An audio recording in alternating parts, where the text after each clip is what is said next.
اللہ کے نام سے جو سراسر رحمت ہے، جس کی شفقت ابدی ہے۔ یہ سورہ کاف ہا یا عین صاد ہے۔ یہ تیرے پروردگار کے فضل و رحمت کا ذکر ہے جو اس نے اپنے بندے زکریا پر کیا تھا جب اس نے اپنے پروردگار کو چپ کے پکارا۔ اس نے عرض کیا، میرے پروردگار، میری ہڈیاں بوڑھی ہو گئی ہیں اور سر بڑھاپے سے بھڑک اٹھا ہے، اور اے پروردگار، تجھ سے مانگ کر میں کبھی محروم نہیں رہا۔ مجھے اپنے پیچھے اپنے بھائی بندوں سے اندیشہ ہے اور میری بیوی بانجھ ہے، سو اپنے پاس سے تو مجھے ایک وارث عطا فرما دے جو میرا بھی وارث ہو اور یعقوب کے خاندان کا بھی، اور میرے پروردگار تو اس کو ایک پسندیدہ انسان بنا۔ فرمایا، اے زکریا، ہم تمہیں ایک لڑکے کی بشارت دیتے ہیں جس کا نام یحییٰ ہوگا۔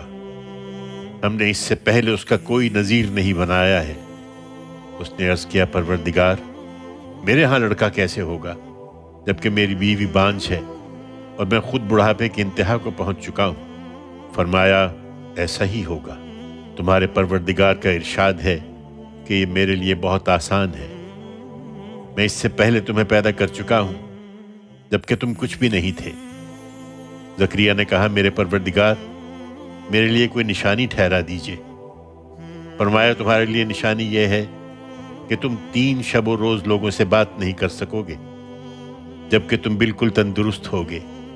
چنانچہ محراب عبادت سے نکل کر وہ اپنے لوگوں کے پاس آیا، پھر اشارے سے ان کو ہدایت کی کہ صبح و شام خدا کی تسبیح کرتے رہو۔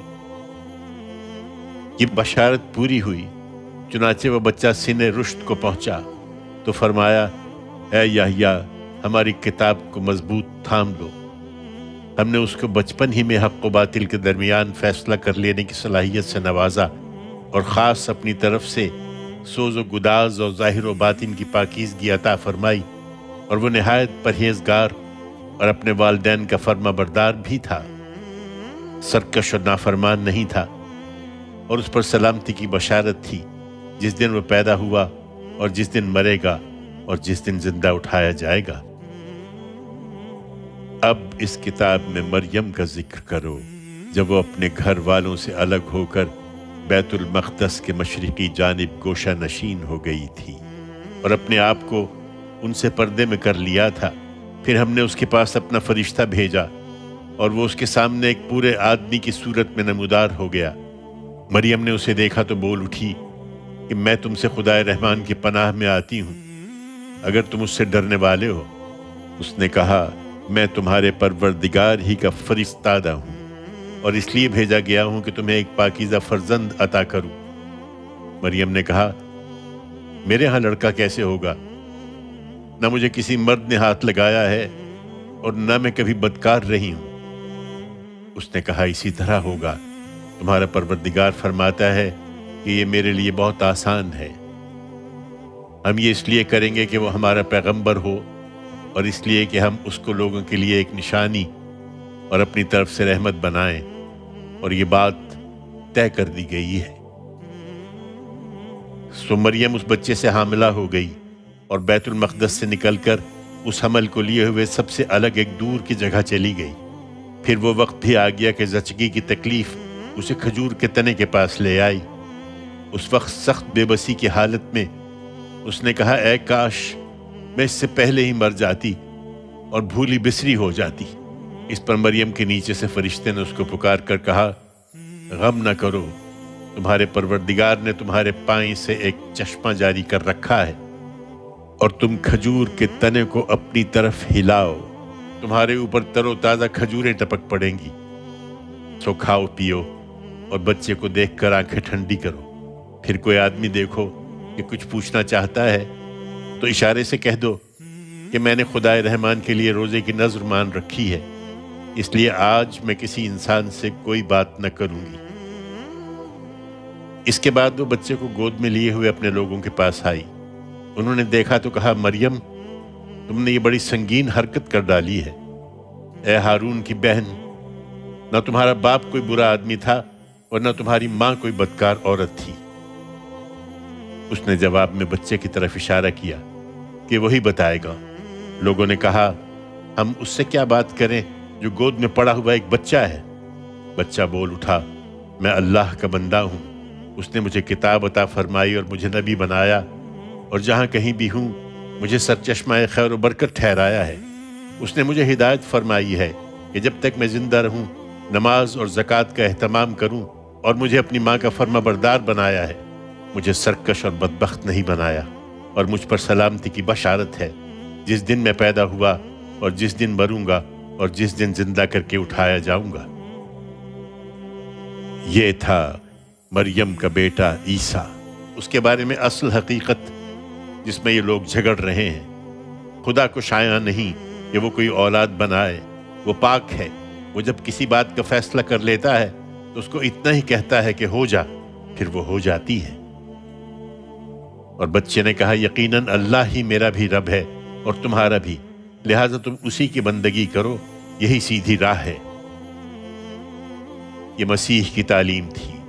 پھر اس کے ماننے والوں کے اندر سے مختلف فرقوں نے باہم اختلاف کیا، تو اب ان کے لیے جنہوں نے ان حقائق کا انکار کر دیا ہے ایک ہولناک دن کی حاضری کے باعث خرابی ہے۔ کیا خوب سنتے اور دیکھتے ہوں گے جس دن ہمارے سامنے حاضر ہوں گے، مگر آج یہ ظالم کھلی گمراہی میں پڑے ہیں۔ اے پیغمبر، انہیں حسرت کے اس دن سے خبردار کر دو جب معاملے کا فیصلہ کر دیا جائے گا۔ اس وقت تو یہ غفلت میں پڑے ہیں اور مان نہیں رہے ہیں۔ اس میں شبہ نہیں کہ زمین اور زمین کے رہنے والوں کے وارث بالآخر ہم ہی ہوں گے، اور یہ سب لوگ ہماری ہی طرف لوٹائے جائیں گے۔ اور اس کتاب میں ابراہیم کا ذکر کرو، بے شک وہ ایک راست باز انسان اور اللہ کا نبی تھا۔ یاد کرو جب اس نے اپنے باپ سے کہا کہ ابا جان، آپ ان چیزوں کی پرستش کیوں کرتے ہیں جو نہ سنتی ہیں، نہ دیکھتی ہیں، اور نہ آپ کے کسی کام آ سکتی ہیں؟ ابا جان، حق یہ ہے کہ میرے پاس وہ علم آیا ہے جو آپ کے پاس نہیں آیا ہے، اس لیے آپ میری پیروی کریں، میں آپ کو سیدھی راہ دکھاؤں گا۔ ابا جان، آپ شیطان کی بندگی نہ کریں، اس میں شبہ نہیں کہ شیطان خدائے رحمان کا بڑا ہی نافرمان ہے۔ ابا جان، اگر آپ نے میری بات نہ مانی تو مجھے ڈر ہے کہ آپ کو خدائے رحمان کا کوئی عذاب آ پکڑے گا اور آپ شیطان کے ساتھی بن کر رہ جائیں گے۔ باپ نے کہا، ابراہیم، کیا تم میرے معبودوں سے برگشتہ ہو رہے ہو؟ اگر تم باز نہ آئے تو میں تمہیں ضرور سنگسار کر دوں گا، اس لیے تم اپنی خیر چاہتے ہو تو مجھ سے ہمیشہ کے لیے دور ہو۔ ابراہیم نے کہا، اچھا، پھر آپ کو میرا سلام ہے، میں آپ کے لیے اب اپنے پروردگار سے بخشش کی دعا کروں گا۔ حقیقت یہ ہے کہ وہ مجھ پر بڑا ہی مہربان ہے۔ اگر آپ کی رائے یہی ہے تو میں آپ لوگوں کو بھی چھوڑتا ہوں، اور ان کو بھی جنہیں آپ لوگ خدا کے سوا پکارتے ہیں۔ میں تو اپنے پروردگار ہی کو پکاروں گا۔ مجھے امید ہے کہ اپنے پروردگار کو پکار کر میں محروم نہ رہوں گا۔ پھر جب وہ ان کو چھوڑ کر الگ ہو گیا اور ان کو بھی جنہیں وہ خدا کے سوا پوجتے تھے، تو ہم نے اس کو اسحاق اور یعقوب دیے، اور ان میں سے ہر ایک کو نبی بنایا، اور ان کو اپنی رحمت سے حصہ ارزانی کیا، اور ان کو اونچے درجے کی سچی اور پائیدار ناموری عطا فرمائی۔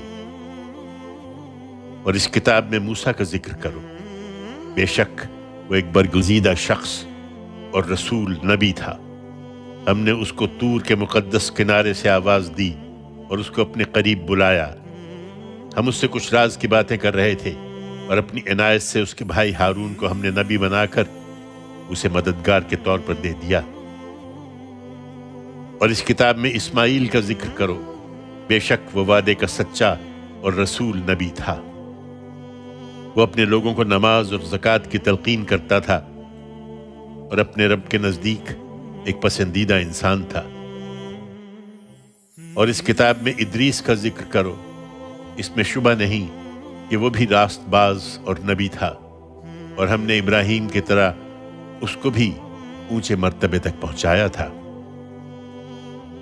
یہ لوگ ہیں جن پر اللہ نے پیغمبروں میں سے اپنا فضل فرمایا، آدم کی اولاد میں سے اور ان لوگوں کی نسل سے جنہیں ہم نے نوح کے ساتھ کشتی پر سوار کیا تھا، اور ابراہیم اور اسرائیل کی نسل سے اور ان لوگوں میں سے جن کو ہم نے ہدایت بخشی اور برگزیدہ کیا تھا، ان کو جب خدائے رحمان کی آیتیں سنائی جاتی تھیں تو سجدے میں گر پڑتے اور روتے جاتے تھے۔ پھر ان کے بعد وہ ناخلف ان کے جانشین ہوئے جنہوں نے نماز ضائع کر دی اور خواہشوں کے پیچھے چل پڑے، سو ان قریب وہ اپنی گمراہی کے انجام سے دوچار ہوں گے۔ البتہ جو توبہ کر لیں اور ایمان لائیں اور نیک عمل کریں تو یہی لوگ ہیں جو جنت میں داخل ہوں گے اور ان کی ذرہ برابر حق تلفی نہ ہوگی، ہمیشہ رہنے والے باغوں میں جن کا خدائے رحمان نے اس دنیا میں اپنے بندوں سے وعدہ کر رکھا ہے، جو آنکھوں سے پوشیدہ ہے۔ اس کا وعدہ یقیناً پورا ہو کر رہے گا۔ وہ اس میں کوئی بیہودہ بات نہ سنیں گے، ان کے لیے وہاں سلام ہی سلام ہوگا، ان کا رزق صبح و شام اس میں مہیا ہوگا۔ یہ وہ جنت ہے جس کا وارث ہم اپنے بندوں میں سے ان کو بنائیں گے جو خدا سے ڈرنے والے ہوں گے۔ ہم کو معلوم ہے محمد کہ تم ہمارے لیے منتظر رہتے ہو، لیکن ہمارا معاملہ یہ ہے کہ ہم تمہارے پروردگار کے حکم ہی سے اترتے ہیں۔ ہمارے آگے اور پیچھے جو کچھ ہے سب اسی کے اختیار میں ہے، اور وہ بھی جو اس کے درمیان ہے۔ تم مطمئن رہو، تمہارا پروردگار کسی چیز کو بھولنے والا نہیں ہے۔ وہ زمین اور آسمانوں اور ان کے درمیان کی ہر چیز کا مالک ہے، سو اسی کی بندگی کرو اور اس کی بندگی پر جمے رہو۔ کیا تمہارے علم میں اس جیسا کوئی اور بھی ہے؟ انسان کہتا ہے کہ جب میں مر جاؤں گا تو پھر زندہ کر کے نکالا جاؤں گا۔ کیا انسان کو یاد نہیں آتا کہ ہم اس سے پہلے اس کو پیدا کر چکے ہیں جبکہ وہ کچھ بھی نہیں تھا؟ سو تیرے پروردگار کی قسم، ہم ان کو بھی ضرور اکٹھا کریں گے اور ان کے شیطانوں کو بھی، پھر ان سب کو جہنم کے گرد اس طرح حاضر کریں گے کہ مجرموں کی طرح یہ گھٹنوں کے بل بیٹھے ہوئے ہوں گے۔ پھر ہر گروہ میں سے ہم ان لوگوں کو چھانٹ کر الگ کر دیں گے جو خدائے رحمان کے مقابل میں سب سے زیادہ سرکشی کرنے والے بنے رہے۔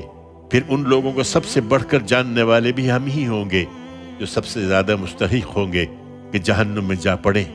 خدائے رحمان کے مقابل میں اکڑنے والوں، تم میں سے ہر ایک کو اس میں لازماً داخل ہونا ہے۔ یہ ایک طے شدہ بات ہے، اے پیغمبر، جس کو پورا کرنا تیرے رب کا ذمہ ہے۔ پھر ہم ان کو نجات دیں گے جو خدا سے ڈرتے رہے، اور ان کو جو اپنی جانوں پر ظلم ڈھانے والے تھے اسی میں گھٹنوں کے بل بیٹھے ہوئے چھوڑ دیں گے۔ انہیں جب ہماری کھلی کھلی آیتیں سنائی جاتی ہیں تو یہ منکرین ایمان لانے والوں سے کہتے ہیں کہ بتاؤ، ہم دونوں گروہوں میں سے کون اپنے مرتبے کے لحاظ سے بہتر ہے اور کس کی مجلسیں زیادہ شاندار ہیں؟ ان سے پہلے ہم نے کتنی ہی قومیں ہلاک کر چھوڑی ہیں جو ساز و سامان اور ظاہری شان و شوکت میں ان سے کہیں بڑھی ہوئی تھیں۔ ان سے کہہ دو کہ جو لوگ گمراہی میں پڑے رہتے ہیں ان کے معاملے میں خدائے رحمان کی شان یہی ہے کہ ان کی رسی اچھی طرح دراز کرے، یہاں تک کہ جب وہ اس چیز کو دیکھ لیں گے جس کا ان سے وعدہ کیا جا رہا ہے، خواہ وہ عذاب الہی ہو یا قیامت کی گھڑی، تو اس وقت خوب جان لیں گے کہ کس کا درجہ برا اور کس کا جتھا کمزور ہے۔ اس کے برخلاف جو لوگ ہدایت کی راہ اختیار کرتے ہیں، اللہ ان کی ہدایت میں اضافہ کرتا ہے، اور باقی رہنے والے اچھے اعمال تیرے پروردگار کے نزدیک اجر کے لحاظ سے بھی بہتر ہیں اور مآل کار کے لحاظ سے بھی۔ پھر تم نے اس شخص کو دیکھا ہے جس نے ہماری آیتوں کو ماننے سے انکار کر دیا ہے اور جس کا دعویٰ ہے کہ میں آخرت میں بھی اسی طرح مال و اولاد سے ضرور نوازا جاؤں گا؟ کیا اس نے غیب میں جھانک کر دیکھا ہے یا خدائے رحمان سے کوئی عہد لے لیا ہے؟ ہرگز نہیں۔ وہ جو کچھ کہتا ہے اسے ہم لکھ رکھیں گے، اور اس کے اس ادعا کے باعث اس کے حق میں عذاب بڑھاتے چلے جائیں گے، اور وہ جن چیزوں کا مدعی ہے اس کے وارث ہم ہو جائیں گے، اور وہ ہمارے سامنے اکیلا حاضر ہوگا۔ ان لوگوں نے اللہ کے سوا معبود بنا رکھے ہیں تاکہ وہ ان کے پشت پناہ ہوں، ہرگز نہیں، وہاں کوئی پشت پناہ نہ ہوگا۔